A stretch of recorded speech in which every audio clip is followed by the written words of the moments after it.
أعوذ بالله من الشيطان الرجيم. القارعة ما القارعة وما أدراك ما القارعة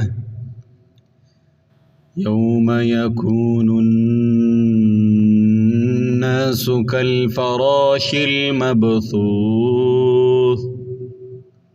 وتكون الجبال كالعهن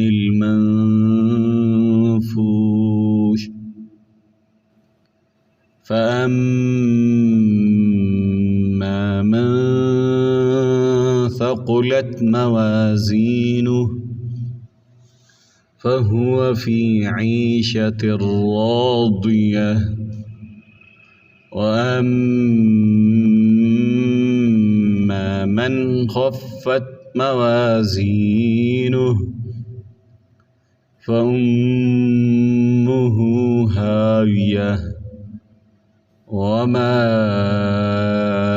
أدراك ما هي نار حامية.